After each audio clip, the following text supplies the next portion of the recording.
things that I always review with my students is this short bit from the preamble to the Constitution of the World Health Organization, defining health, because it's something that we all need to consider now and again. And this definition, which describes health as a state of complete physical, mental, and social well-being, and not merely the absence of disease, is something that's very pertinent when we're talking about the diseases that we most encounter in our culture now. It means that we need to develop a new way of thinking about what's important when we're approaching a problem, particularly a problem like cancer, which is so devastating to so many millions of people. The cancer rates are rising all over the world. More than 1 in 3 people in the United Kingdom will be diagnosed with some form of cancer. In America, it's 1 out of every 2 men. Prostate cancer rates are 3 times those of the previous generation. In terms of women in cancer, we see the same kind of dramatic rises. Overall cancer rates have increased by 22 to 56% among both men and women, but certain rises are truly stunning and very, very troubling. A woman's chance of developing breast cancer is 54% higher than her mother. And breast cancer is a disease that we understand fairly well, actually. Both breast cancer and prostate cancer, which was referred to previously, are cancers that a lot of research has been done about, and the conclusions are always fairly much the same. Cancer, in all of its various disguises, is a disease that is not prejudiced about age or financial situation. I think it attacks everyone. And it's a disease that we've all experienced, if not directly, through observing a loved one. We've seen the suffering that happens, both from the pain and fear of the disease itself, and also oftentimes from the debilitating effects of the treatment. And we've seen the effect on families and on society of the increased cost of treating this disease, which continues to rise and rise and rise. And no matter, it seems, what kind of technologies we develop, we still can't stay ahead of the curve. The cost of cancer on society and on the health of individuals is only magnified by the cost of the next generation, who come to almost accept cancer as a part of the reality of life, part of the reality of living. This is something that we need to change, and change dramatically. Since this disease cuts across all elements of modern culture, we seem to be committed. We're searching for a cure. And we search, and we search, and we search. But still, it seems that no solution is at hand. There is one place that we definitely do not look, and that is in the mirror. We seem very reluctant to look at our own behavior and at the idea that we might actually be the causal element in this disease. But rather than do that, we've externalized cancer. We've made it an enemy, a ferocious enemy that lies outside us and which we have no control over. A series of adverts on British television for cancer research recently has very clearly demonstrated our attitudes about cancer and the way that we have externalized it, made it something other than ourselves. A series of people stand in front of the camera and say, "Cancer, step outside," or "Cancer, we're going to kick your ass." Just exactly whose ass are we going to be kicking here? And what is this foreign entity that we're inviting to step outside with us? Exactly how do we imagine this disease? How do we feature it in our mind? This disease that we've labeled as being the silent killer, this disease that lurks inside us and that is ununderstood and can only be approached by people who have unraveled the mysteries of biology and chemistry. The image that lingers on is the image that we have a monster within us, a monster which is not only uncontrollable, but is vicious, bloodthirsty. So we've created a monster that inhabits our dreams, a monster that's running out of control and bloodthirsty. But I think we've all seen enough science fiction movies to know what happens next in this scenario. Because every once in a while a monster shows up, whether it's Godzilla or the Thing, and we know pretty well what you do with a monster. What you do with a monster is you blow it up. You bomb it. Not only do you bomb it, you nuke it. You kick its ass. Because that's what you have to do with a monster. There's no dealing intelligently with them. And in order to do this, you have to create special weapons. And that's exactly what science is for, is to create the special weapons that you need, in this case, to defeat this monster. And we don't know where it came from, outer space. It was buried beneath the earth thousands of years. All of a sudden, it stands among us. It's time for a little shock and awe.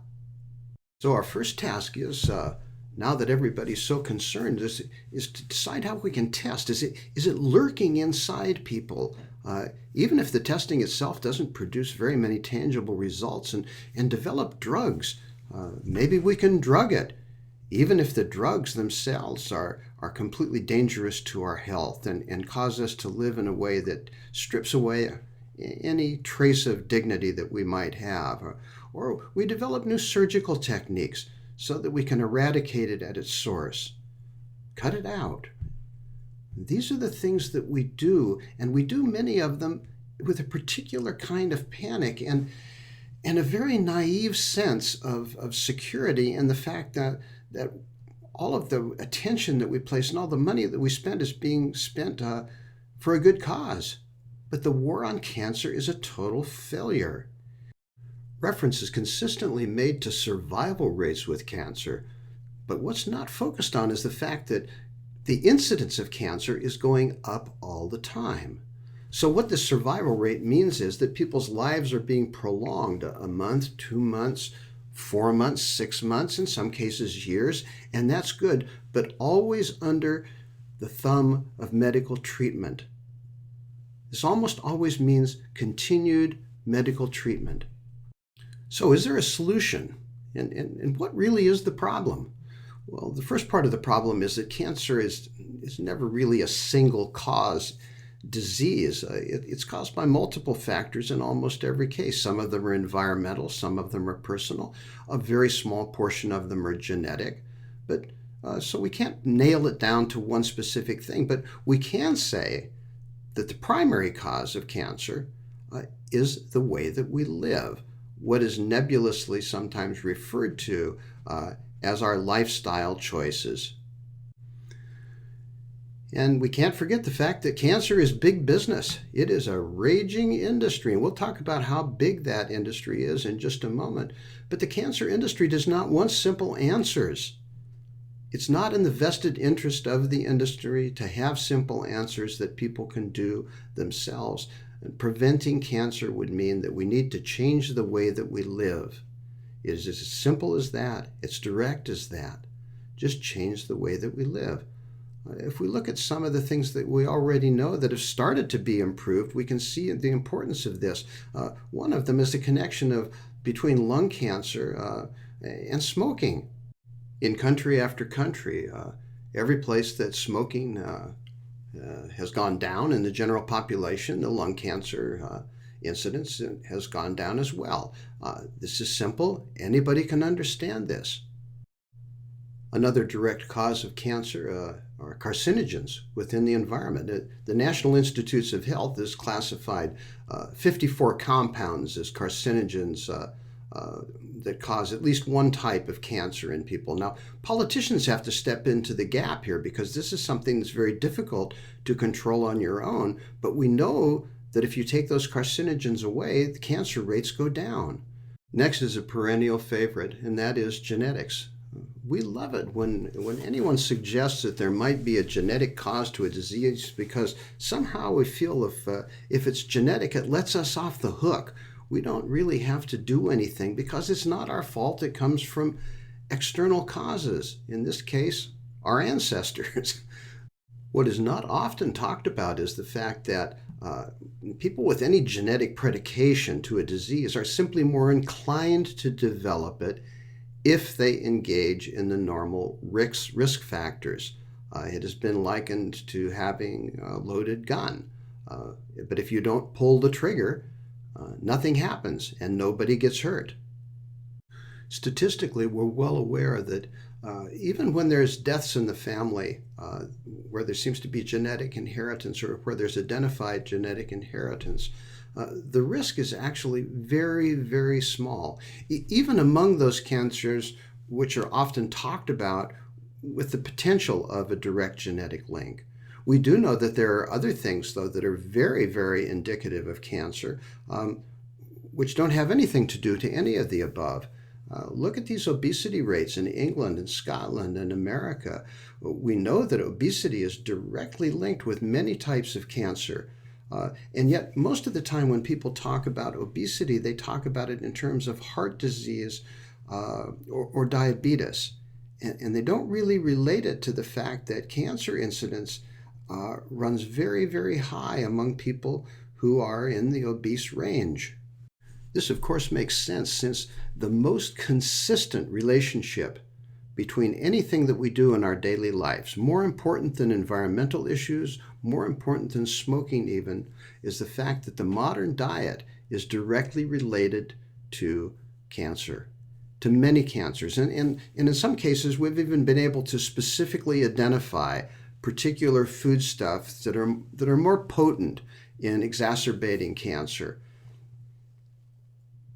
This shouldn't be a surprise to us. The modern diet is a diet which creates a tremendous amount of digestive stress and promotes inflammatory processes within the body.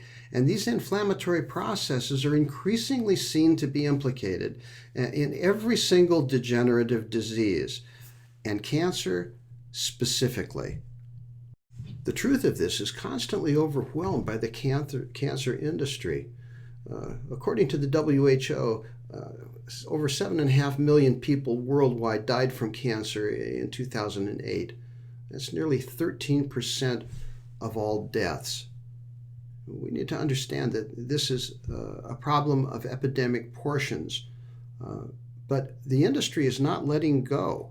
We're talking about an extremely big payday for the cancer industry. The overall costs of cancer care in the United States are over $200 billion. Now, $200 billion is a difficult figure to get our heads around, but this is more than is spent on maintaining the U.S. military for a year. I can well understand why somebody would be reluctant to think that any of this would have an influence on the care of this disease. But we have to be clear-headed about this. If this huge investment in time and money were actually producing results, of course it would be worth it. But it's not. $10 billion between America and Europe spent on cancer research every year, and a handful of good results coming out of that, but nothing that even scratches the surface of the global epidemic, and $400 billion a year in treatment worldwide. And so what happens is that people get drawn into supporting cancer research, and I can understand this completely. Most of them have either had cancer and survived it themselves, or have friends or family who have had cancer or died from cancer. And so we do these cancer fundraising projects. One of the most popular things here in the UK is to have parties filled with where we sell muffins, for goodness sakes, which includes one of the ingredients that exacerbates cancer. Or people enroll on runs or mountain climbs. And I understand completely.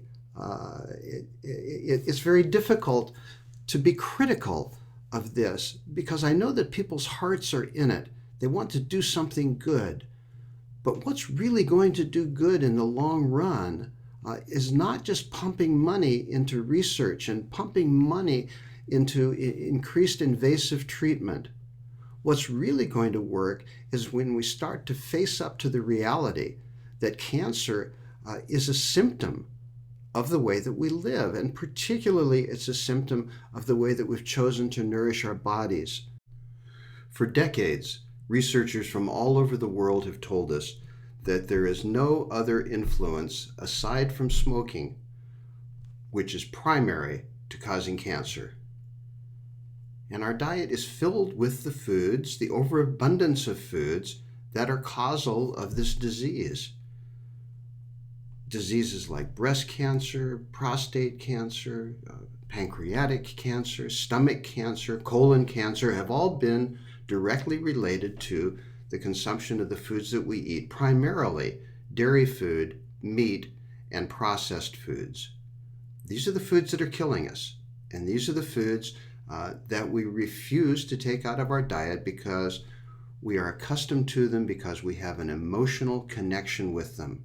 There is no credible scientific information that would lead us to believe that these foods should remain as part of our diet.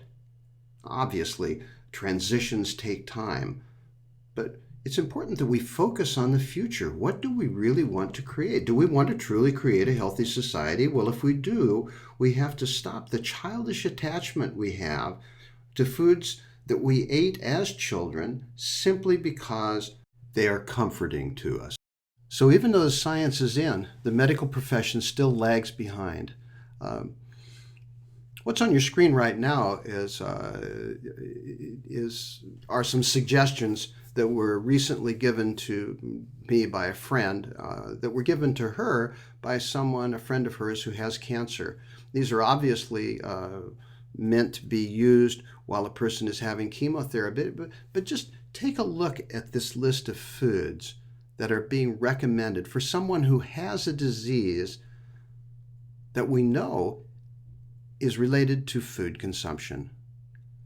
If you look closely at this, you'll see that almost every food on here has either sugar or dairy food in it, is almost completely comprised of either sugar or dairy, and in most cases, a lovely combination of both sugar and dairy together. These are ideas for a breakfast of a smoothie or a latte with cream or sugar, a milkshake for dessert, a meal idea, which is condensed soup made with full cream milk and grated cheese. This is absolutely outrageous. This is like a diet from the Middle Ages of medical understanding. And look at this one. These are nourishing drinks. The only two foods on there that are not completely saturated with dairy or with sugar are the olive oil, and you can imagine that there's a little bit of fruit probably in that fruit sauce, but not much, because that will be mostly chemicals and sugar together. This is how far behind we are, and this has to change because this is disgraceful. What needs to be replaced is something very simple, and that is that people need to be encouraged to exercise daily. They need to eat a diet which is plant-based, which is the way that every single major study on cancer has shown that is not only preventive, but actually can slow down progress. And although the studies don't say it, the experience of many thousands of people is that it can, in some cases, reverse the cancer itself, to reduce completely simple sugars, dairy food, and meat. Don't smoke, learn how to cook, and get outdoors once in a while. None of these cost any money, but all of them are doable. It is time for us as a culture to take responsibility for our own health and to do what we can do, because otherwise, the future is very clear. You don't need a crystal ball on this one. We are going to end up spending more and more and more money. We're going to have more and more deaths, more and more families pulled apart because of illness, when we could stop it ourselves. It's something that we can do. It's something we need to get excited about and to share with friends and family, even when we resist and even we think there's a demon out there that needs to be bombed and taken outside. The choice is yours. The choice is mine. It's all of our choice. We get to create the life that we want to create, and we better start doing it. Thanks for listening. This is a presentation of the Human Ecology Project, eating as if life matters.